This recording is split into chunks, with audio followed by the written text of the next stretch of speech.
오늘은 하나님의 성전이라는 제목으로 여러분과 은혜를 나누겠습니다. 출애굽을 한 이스라엘 백성들에게 하나님은 그 광야에 머물고 있는 그들에게 명령을 하시는데, 그들이 광야에서 성전을 지으라 그렇게 명령을 내리십니다. 그런데 그 성전이라는 것이 사실은 성막이지요. 성막이라는 것이 사실은 말 그대로 텐트입니다. 거룩한 텐트지요, 성막이. 근데 아무리 이런저런 재료를 갖고 지었다 할지라도 그것은 화려할 수가 없습니다. 광야에 무슨 별다른 재료가 또 별다른 그러한 부품들이 많이 있을 리는 없으니까 그것은 소박하고 초라한 텐트였습니다. 그런데 보세요. 온 우주 만물, 온 천지의 주인 되신, 또 창조주 되신 우리 여호와 하나님께서 놀라웠게도 그 초라한 텐트 안에 스스로 거하셨다는 사실입니다. 놀랍지 않습니까? 정말 이 온 우주 만물의 창조자가 그 광야에서 그 짐승의 가죽을 벗기고 그냥 조잡하게 만든 그런 기구와 그런 가구들이 있는 그야말로 그 초라한 텐트 안에 스스로 그 안에 거하셨다는 사실이에요. 근데 분명한 사실은 우리 하나님은 그 소박하고 그 초라한 텐트 안에서도 여전히 우리의 하나님이셨고 여전히 온 우주 만물의 창조주셨다는 사실입니다. 여러분, 이게 우리에게 큰 은혜가 된다는 거예요. 위로가 되고 말이죠. 세월이 흘렀습니다. 그 가나안 땅에 정착한 그 이스라엘이 나라를 건국했고 마침내 솔로몬이 왕이 되어서 말 그대로 이제 성전을 건축하게 됩니다. 솔로몬이 지은 성전은 우리가 읽진 않았지만 열왕기상 8장 이전에 보면 7장에도 나오고 7장에도 보면 그 솔로몬이 그 성전을 지은 그 모습들이 나오고 있어요. 근데 여러분 아시다시피 얼마나 솔로몬이 막대한 그 예산을 들여가지고 막대한 그 물질을 들여가지고 이 성전을 건축했는지 몰라요. 웅장하고 누가 보더라도 화려한 성전을 솔로몬이 건축했습니다. 왜냐하면 그 하나님이 거하시기에 이 천막은 너무나 초라했다는 거죠. 그래서 그야말로 삐까뻔쩍한 그런 건물을 지어서 하나님의 집으로 지어드렸다는 거예요. 근데 여러분 생각해 보세요.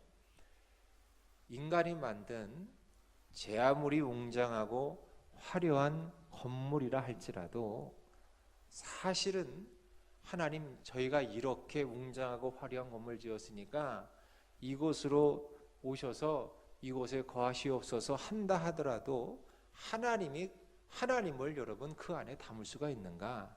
담을 수가 없다는 거예요. 왜? 하나님은 천지의 주제이시기 때문에 우리가 제 아무리 크고 화려하고 웅장하게 지었다 할지라도 그 어떤 특정한 공간 안에 한정될 수 없는 분이셨기 때문에 그래요. 자, 그렇다면 여러분 성전의 본질이 뭐냐 이거예요. 성전의 본질이 뭐냐? 하나님이 거하신다는 그 본질적인 증표가 뭘까? 이 건물이 중요할까? 사실 아니라는 거지요. 정말 본질적인 증표는 뭐냐면 지성소라는 거예요. 지성소. 1년에 단 한 번 대제사장이 들어가서 온 백성의 죄를 사하는 제사를 드리도록 하나님께서 정하신 장소가 지성소. 바로 이 지성소가 성전의 본질이라는 거예요. 그런데 그 지성소 안에는 뭐가 있어야만 지성소인가 하면 바로 언약궤가 있어야 된다는 거예요. 언약궤. 법궤라는 거죠. 법궤. 그 언약궤는 잘 아시죠? 뭐가 들어가 있습니까? 십계명의 돌판과 만나를 담은 항아리와 아론의 싹난 지팡이, 이게 있어야만 됐다는 거, 언약궤 안에는. 그런데 이 솔로몬 시대에는 그 언약궤 안에 뭐밖에 없었냐면 십계명 돌판밖에 없었다는 거죠. 그런데 이 십계명 돌판은 무엇을 상징하느냐? 하나님의 말씀이죠. 말씀. 하나님의 말씀. 말씀하시는 하나님, 말씀하셔서 백성들을 진리로 이끄시는 하나님을 이 지성소와 언약궤를 통해서 우리가 알 수 있다는 거예요. 그래서 솔로몬은 성전을 다 짓고 난 다음에 가장 중요한 이 언약궤를 성전으로 옮겨 왔다는 거죠. 그래서 우리가 읽은 본문 3절 4절을 보시면 이스라엘 장로들이 다 이름에 제사장들이 무엇을 맸다? 궤를 맸다. 언약궤죠. 여호와의 궤와 회막과 성막 안의 모든 거룩한 기구들을 메고 올라가되 제사장과 레위 사람이 그것들을 메고 올라가매 솔로몬 왕과 그 앞에 모인 이스라엘 회중이 그와 함께 그 궤 앞에 있어 양과 소로 제사를 지냈으니 그 수가 많아 기록할 수도 없고 셀 수도 없었더라. 그러니까 여러분, 이 솔로몬 성전의 화려함은 성전의 본질과는 사실은 전혀 상관이 없다는 거예요. 성전의 화려함은 본질과는 사실은 요즘 말로 하면 1도 상관이 없다는 거예요. 솔로몬 성전이 성전일 수 있었던 이유는 뭐다? 그 안에 무엇을 가졌기 때문에? 언약궤를 가졌기 때문이다. 언약궤. 지성소가 없고 언약궤가 없다면 아무리 화려해도 그곳은 하나님의 성전일 수 있다? 없다? 없다는 거예요. 아무리 화려해도.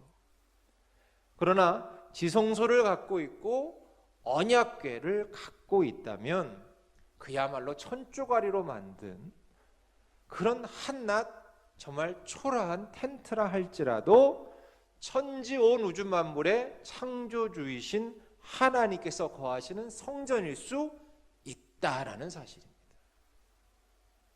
그러니까 성전의 본질은 뭐다? 바로 하나님이요 하나님의 말씀이라는 사실이에요. 성전의 본질은. 화려한 건물을 가진 교회라 할지라도 그 안에 말씀이 없다면 그곳은 교회가 아니죠. 그냥 건물일 뿐이죠. 건축물일 뿐이죠. 그러나 초라하고 심지어는 눈에 보이는 건물이 없다 할지라도 말씀이 그 안에 있고 말씀이 그 안에서 역사하고 말씀이 그 안에서 살아서 생명이 넘치는 말씀이 주관하고 있다면 그곳은 교회가 될 수 있다는 거예요. 지성소와 언약궤가 있는 곳, 하나님의 말씀이 살아서 역사하는 곳, 그래서 생명이 살아나는 곳이 사실은 진정한 교회라는 사실이에요. 신약 시대에 와서는 분명히 주님께서 우리에게 이렇게 말씀하셨어요. 너희는 하나님의 거룩한 성전이다. 너희 몸은. 그러니까 나도 이제 성전인데 내가 성전이 되려면, 그렇다면 오늘 말씀에 의하면 내가 아무리 좋은 옷을 입고 깨끗하게 하고 몸의 건강을 유지하고 그런다고 해서 내가 하나님의 성전이 될 수 있느냐? 아니라는 거죠. 중요한 건 내 안에 뭐가 있어야 된다? 말씀이 있어야 된다. 말씀이. 지금 내 삶을 주관하고 있는 것은 무엇인가? 지금 내가 살아가면서 하루하루 살아가면서 매일매일 이런저런 결정을 내리고 판단을 내리고 어떤 일을 해나갈 때 있어서 가장 우선되는 것이 무엇인가? 나를 지금 온통 사로잡고 있고 오직 그것에 매달려서 내 인생을 걸고 내가 지금 걸어가고 있는 이 길을 나는 지금 무엇에 사로잡혀서 이 길을 걸어가고 있는가? 여러분, 이것을 우리가 한번 생각을 해봐야 된다는 거예요. 그게 말씀이 아니라면, 그것이 하나님의 말씀이 아니라면 여러분, 나는 결코 하나님의 성전이 될 수 없다라는 거죠. 내 겉모습이 아무리 초라하고 추레하고 그렇다 할지라도 진정 내 안에 말씀에 살아서 역사하고 있다면 나는 거룩한 하나님의 성전 맞습니다. 바라기는 여러분, 무엇보다도 내 안에 내 삶을 주장하는 것이 하나님의 말씀이 되게 하시옵소서. 내 욕심이 아니고 내 생각이 아니고 내 경험이 아니라 오직 하나님의 말씀이 나를 사로잡아 나를 주장하여 그 말씀에 의지하여 살아갈 때 좀 하나님이 기뻐하시는, 하나님이 거하시는 그런 거룩한 성전이 될 줄로 믿습니다. 그러한 여러분 모두가 되시길 주의 이름으로 간절히 축복합니다. 기도하겠습니다.